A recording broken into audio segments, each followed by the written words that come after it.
Hello, I'm Rob Walters, and welcome to another edition of Word on the Street. Today, my guest is Kingsport Times News reporter, education reporter, Rick Wagner. But today, we're not going to talk about education, but you're going to give us an education about your famous cousin, Kinnie Wagner. Who was Kinnie Wagner? He was a native of Scott County, born in the Spears Ferry community in 1903.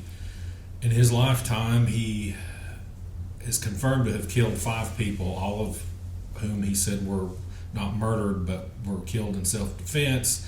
He was charged and convicted in 3 of those killings, and he spent a lot of time on the run, either breaking out of jail, getting sent back, or voluntarily going back, and then breaking out again.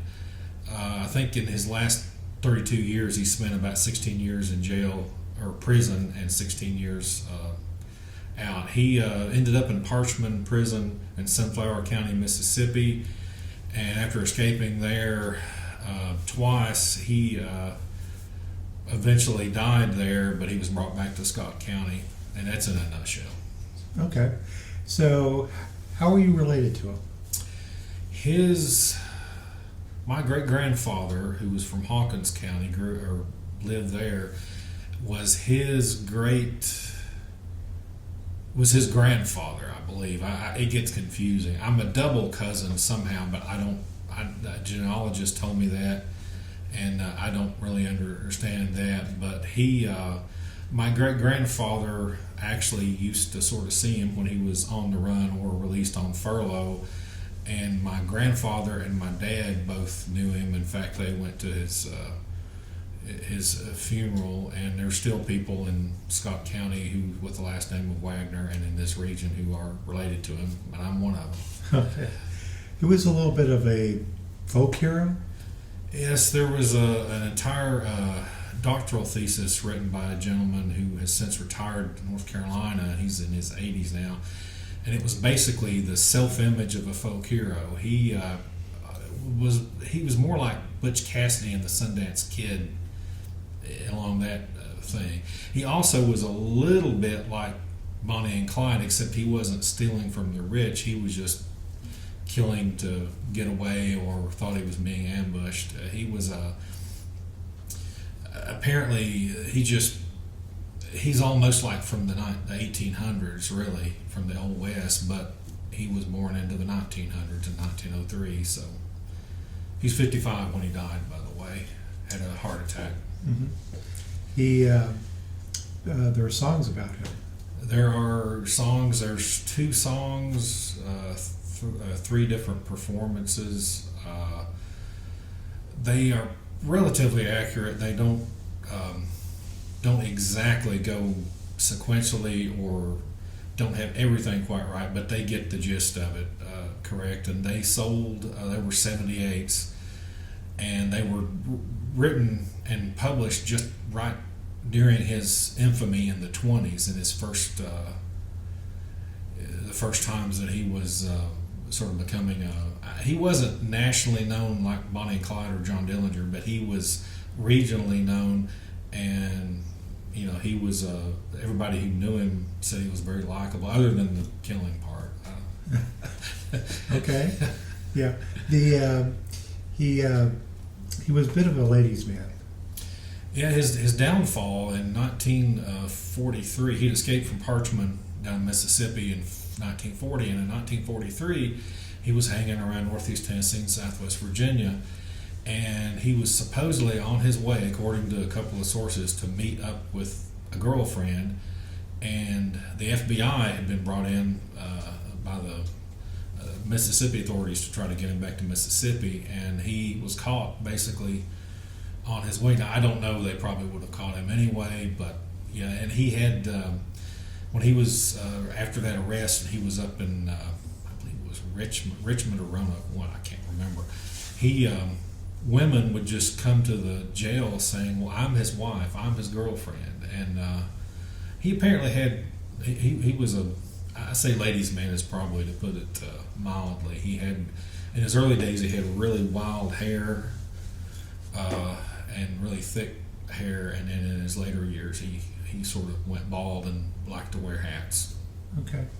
You mentioned the FBI. I know that you wrote a series of stories about Cousin Kinnie, as you call him, and part of that, those stories were based on his FBI file. So tell us a little bit about what was in that file and why the FBI was keeping eyes on him. Well, I requested it from the Freedom of Information Act through that from the FBI. Didn't know what I would get. I had heard stories that other people had done that in the past. I got finally electronically more than 800 pages. A few of them, probably 40 or 50, were either duplicates or earlier versions or later versions of documents. And it was I shouldn't say treasure trove, but I guess I can say treasure trove. It was a really riches of information about him, because other than the FBI being involved to tracking him down in the early 40s and eventually arresting him in Scott County, it was also went back into the 20s and recounted pretty much everything he had allegedly done or did do, was convicted of at that point. So it was just everything you could imagine. The FBI, there's supposedly some film of him training dogs at Parchman, which was part of what he did. He helped track down escapees. The Hollywood film never emerged. They never could find it. They wanted it because it would show what he looked like and how he, his mannerisms and stuff. But I'd love to see that. I'm sure a lot of other people would, but I must probably get lost to the ages. You talked about that he had a reputation, or that he had killed 5 people. 3 of them were law enforcement, is that correct? And one of them, he had escaped in Mississippi from jail for allegedly stealing a watch and possibly some money. He said a friend gave him the watch and it was a plant. He killed a sheriff's deputy when they came upon the little shack he was in, and he came back to this part of the Tennessee and Southwest Virginia. Then when he was here, that was on Christmas Eve of 1924 and 1925, right after Easter. He came to Kingsport because his sister, Ollie Wagner, who later became Ollie Wagner Cunningham, was graduating from the equivalent of high school, and he wanted to see her. They went to the banks of the Holston River, just about 2 miles from where we are right now, and the police and the constable and the sheriff's office were ready for him. I think there were 10 to 20 shots. They brought a hearse in to haul him away, but instead the hearse hauled 2 of the officers away. A third one was injured. He did not die at that point, but he died in 1938, had a heart attack after a completely unrelated shooting. I don't think you can really, they tried to, but I don't think you can really blame, from 1925 to 1938. He was, and he became pretty famous or infamous in this area then. Talk to me about Kenny's last day. He was at Parchman, which is in Sunflower County, Mississippi, and he had asked permission from the warden to go look at one of the puppies of a dog that he had trained, and he was going to train the puppies to chase, go after prisoners when they escaped.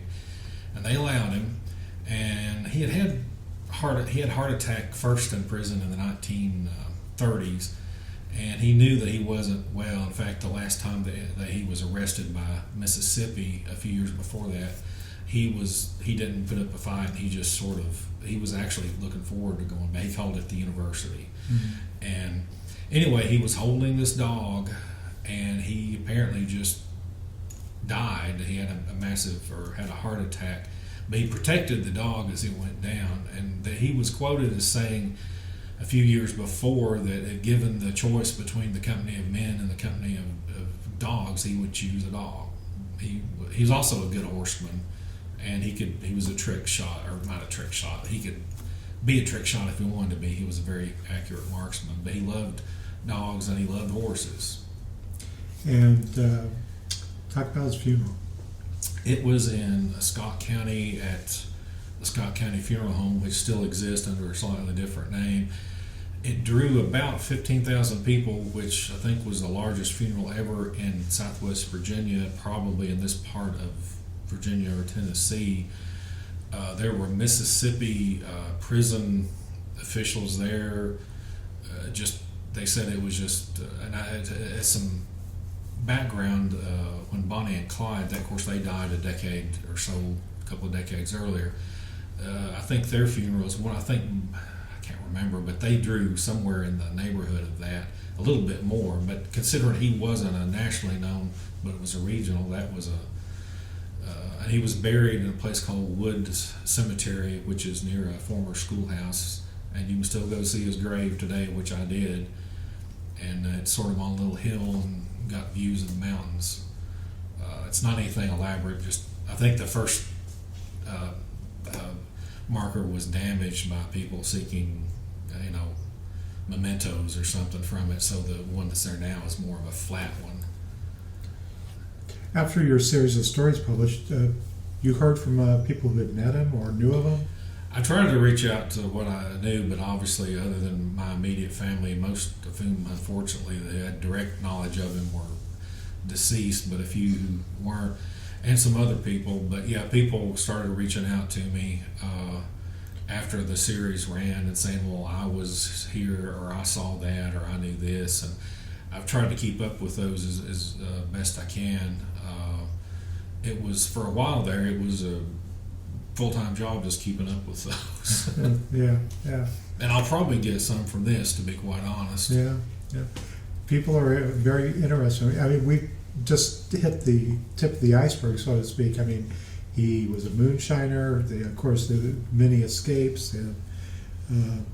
Yeah, he alleges at one point that the reason they were after him in Mississippi was because he was running moonshine for a sheriff's deputy or a /sheriff. I don't know that was true or not, but that was his story later in life. And a teacher I used to know, or a former teacher, retired. After the series ran, she told me that her father and uncle were out hunting up in Southwest Virginia one day, ran across a guy, and the father's like, well, who is that? And the uncle's like, come on, let's go. And after they got out of there, he said, that was Kinnie. And they were in a moonshine still, and I don't think he was known for making it that much, but I think he was more known for he occasionally partook of it. Okay, all right. Maybe more than occasionally. Final thoughts. What else should we know about Cousin Kinnie?